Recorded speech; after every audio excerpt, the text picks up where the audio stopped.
Mindset Reset today, Free Cash Tuesday. Today we're going to be talking about a couple of things. First and foremost, I want to talk about the two types of trade setups. So really want to just clarify that there are only two types of trades: a dump and a pump, and a pump and a dump. Now, what's most important is that you actually have an instrument that is setting up for one of those two scenarios. The second part I'm going to talk about is bad behavior.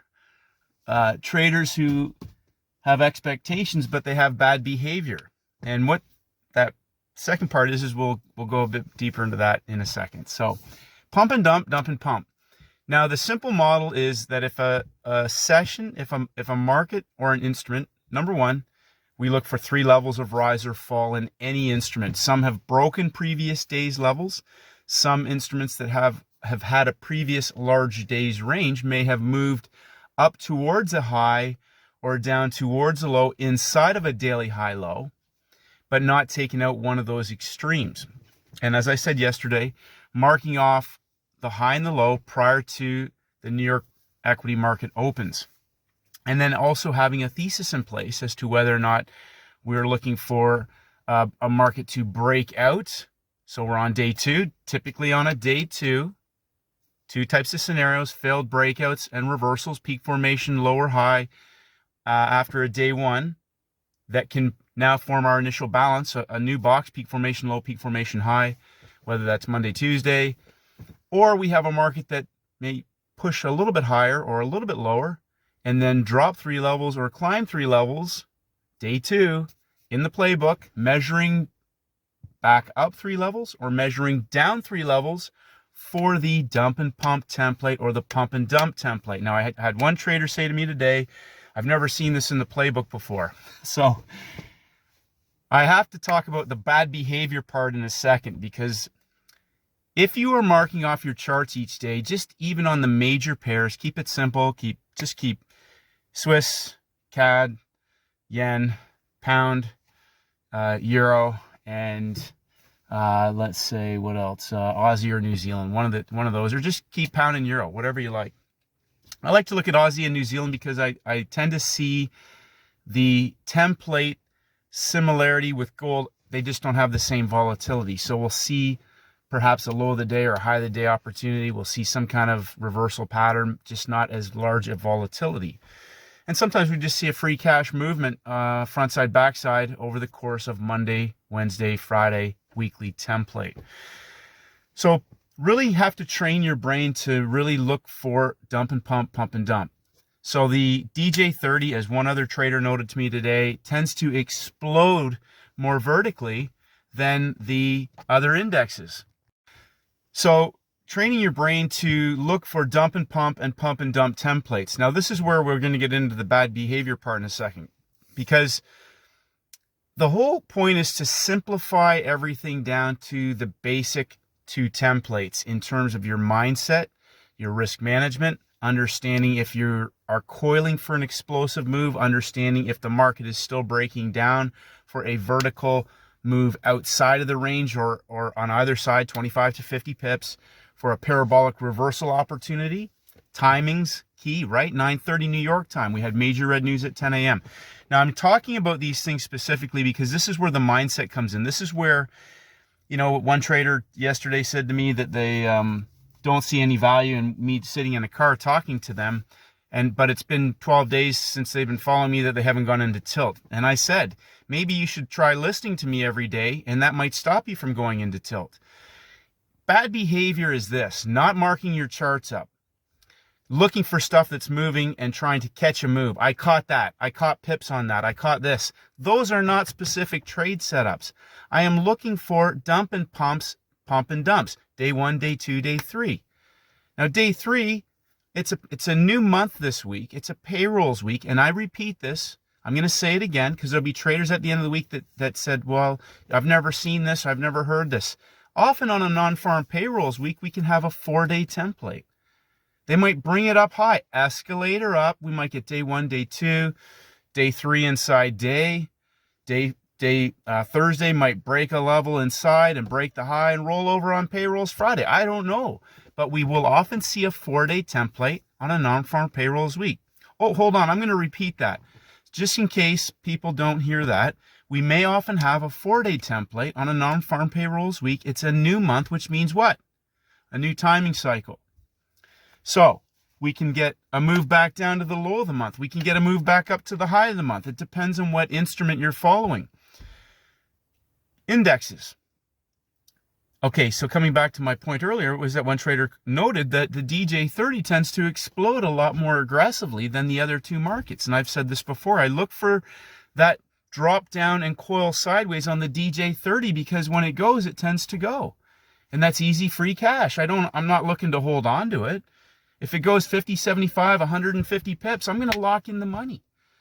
But we saw some big moves today on NASDAQ. Continuations after the news, so they put in a high. New York opens, goes up, puts a high, and what do they do at the news? They revisit the high, low-hanging fruit.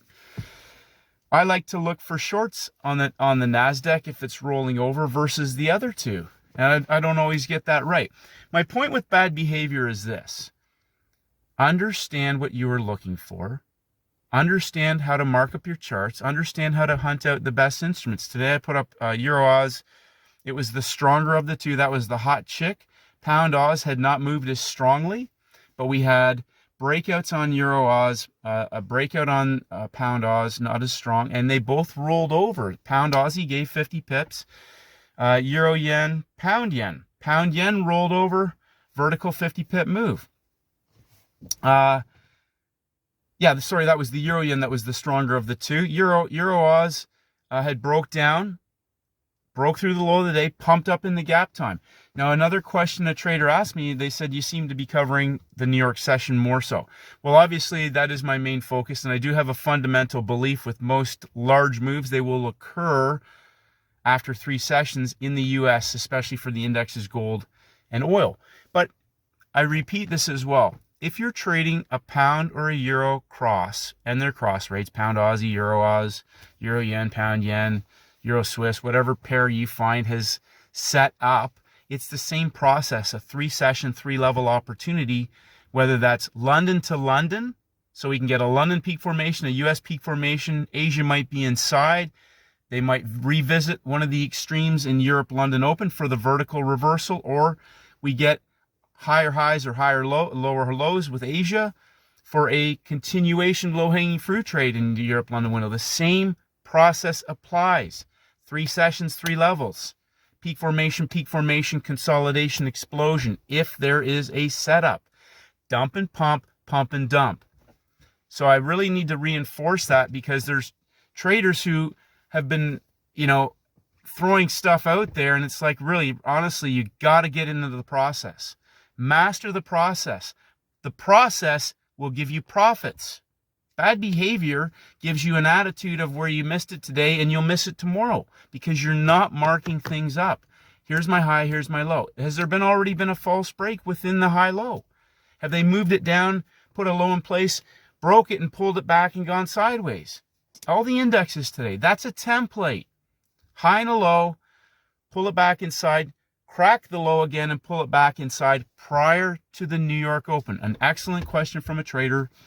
Will you ever take trades before major red news? And I've said this before, and 8:30 news is one thing. Happy to wait, sit on the sidelines unless it's coiled, a day 3 setup for a first bounce or a first bar opportunity. And again, that could be a nail and bail, or it could be an all-in session for a range expansion. But when we have 10 a.m. news, I still expect to see a New York explosion or a possible setup on the indexes, which today was textbook. But I will often be out. I'll take the money, as I say. I preset profit targets along the way so it takes me right out. And if I have a trailer, I will manage that according to time and behavior of price, meaning that the majority of the profits are locked in on the explosion. I want to be taken out. I'm not going to second guess stuff. I want the money when it goes up there vertically. So if it pulls back and just pins through, if there is any sort of pullback, it's already taken me out of the market. Understand that I preset most of my profit targets, unless it's a Friday, day 3, we're going on a parabolic. We had one a couple months ago, non-farm payrolls on gold. They spiked it down. They began the march back up. That was the breakout and the anchor point for the pump and the dump at the New York Open for 200 plus pips all the way back down into the breakout from whatever, Tuesday, Wednesday. So remember, this is a non-farm payrolls week. Escalator up, possibly. I don't know. Escalator, elevator, possibly. We'll wait and see. Take it one day at a time. Mark off your levels. Know the templates. I really want to hit this hard because if you really want to make a lot of money, then start mastering the craft of marking up your charts and asking yourself this: where am I actually really making money? So for the traders out there who look at the 1 minute charts and they go, that's really risky, understand, we're on day 2. Those markets are being driven by other time frame traders, 1 hour, 4 hour, daily. They went higher on the indexes before dumping down. Okay, gold went higher yesterday. It went up into the high and then went down and broke the higher low and pulled back and went sideways inside. Started the march back up. Other time frame traders. Those are being driven by 4 hour traders, daily traders, whatever. Other time frame traders. I'm looking to enter in though, because that 15-minute bar may be too far away for me to get in by the time it closes. Thesis is, if this, then that. It's already gone down and put a low in place. It's starting the march back up. We've still got 20 minutes before the release of the news, whatever. I'm watching how price behaves. New York Open was long. We're already long in the market. I'm not in there yet. I got to wait for the news. But the thesis was already there and confirmed. Japanese yen already confirmed. First bar drops down, traps the whole upper level. It's an all-in trade all the way back down. Understand the setups that you're trading. So if I seem short with some people out there, I'm going to be. Get on your game. Mark your charts up. If you're serious about making money, don't act like a spoiled kid in the corner going, well, I didn't see that in the playbook. It's all in there. It's all in there. Dump and pump, pump and dump. Monday's day 1. Tuesday's day 2. What can we see on a day 2? A peak formation failure, an inside day, or day 2 trend trade. Simple as that. Look for the simple stuff. The better you get, the more patient you get, the more masterful of your craft, being willing to execute. Several traders hit that gold trade and the indexes, done and dusted. Free cash Tuesday. Oil gave 50 pips. I'm not sure what it's done since then, but it came back down. It pinned through the low, coiled, and went vertical 50 pips. I don't know if it rolled over.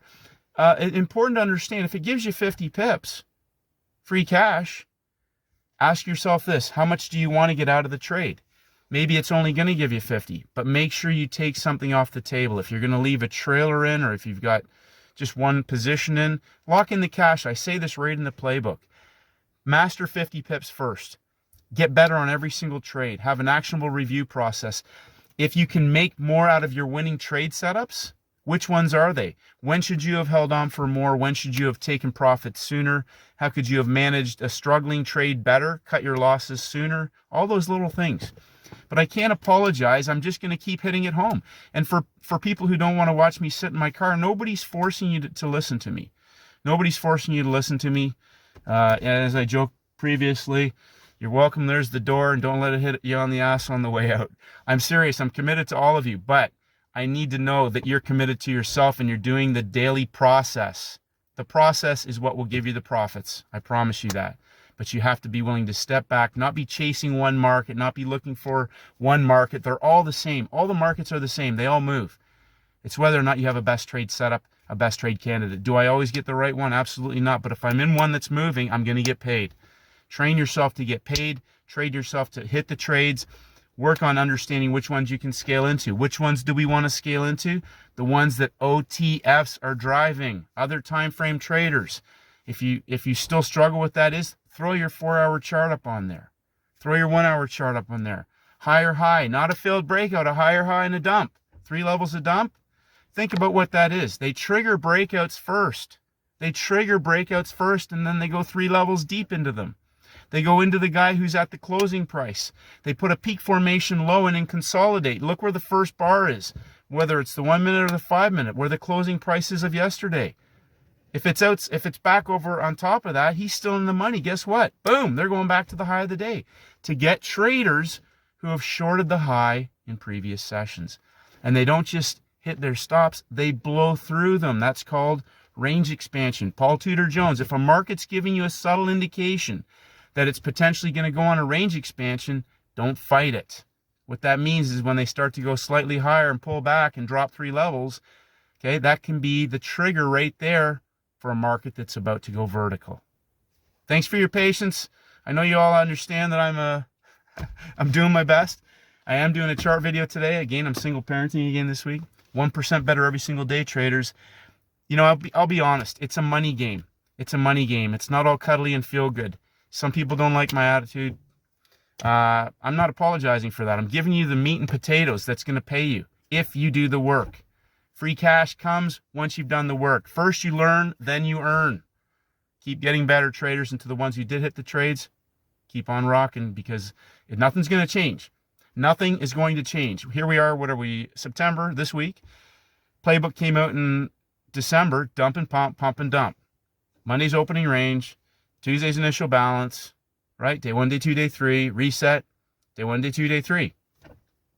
Keep getting better. It's a winnable game. Have a great day, traders, and may the markets go with you.